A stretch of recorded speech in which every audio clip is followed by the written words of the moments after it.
Okay, in this video we're going to be checking out the LDARC ET115, and I've done reviews previously on the smaller version of this and the larger version of this, the smaller version being the ET100 and the larger version being the ET125.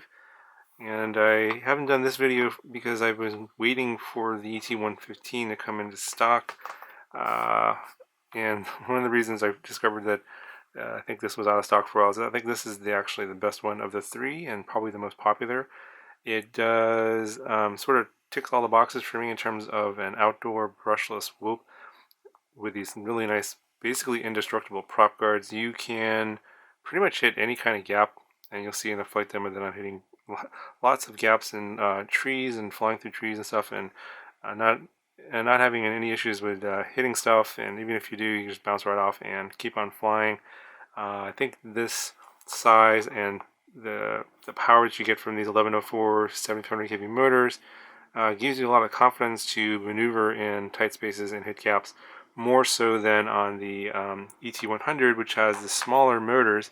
So this ET100 is a little bit smaller, as you can see here, but the motors are also a lot smaller, the 1103 motors, so you don't have as much power and as much confidence hitting gaps and being able to recover in certain spaces. But then when you move to the larger 125, the gaps are hard to hit because obviously it's a lot bigger, and you'd have a bigger prop and you have the same motors, so you definitely have a little more power. So if you want to do more acrobatics and stuff in more open spaces, I think this is the one to go with. But for basically maneuvering in tight spaces, I think the 115 is the one you want to go with. Now, I did fly it stock with the stock props. These aren't the stock props on here. I'll show you a little bit of footage here in the corner. You can watch some of that if you want. Not particularly that exciting, just kind of flying it in front of my house. The PIDs and the firmware and everything that came out of the box stock is totally fine, totally flyable, not a problem if you want to go that route. But I wanted to really push this thing and test the limits of this, especially hitting gaps.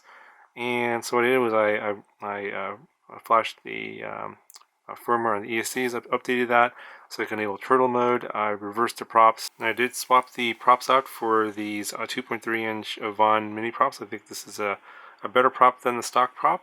I think it's a little bit quieter, a little bit more power, I think a little bit more efficient. I think that if you were going to get this, definitely swap out the stock props for this particular prop. You're not going to regret that decision. And I'll put a link to these props in the description below. The other change I made was also to the Betaflight firmware on the flight controller. I updated it to the latest version. I think it's like 333. I'm just running the stock PID tune that comes from Betaflight, whatever that is. I don't know the numbers. I didn't make any PID tuning and changes, and this thing flew totally fine. I still just flew with the stock 2S battery that it came with, the GNB 550. So that's pretty much all the changes I made, and I think that it flies really well. You'll see that in the demo that you can, if you're a fairly decent pilot, you'll be able to fly this in all kinds of gaps into trees and stuff, and it's actually a lot of fun. And if you hit anything, these prop guards will definitely prevent the prop from breaking the props. These are the original props, even after a lot of crashes.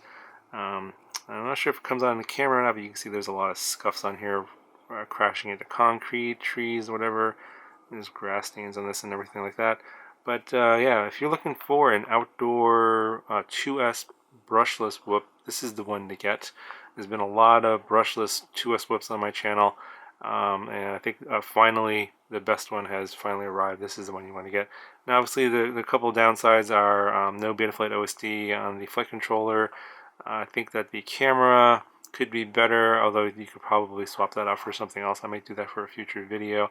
It's an okay camera, but there's a lot of fisheye in the video, and it is a lower grade CMOS camera, so I would try to recommend upgrading that if you can. I might do a video on that at some point in the future.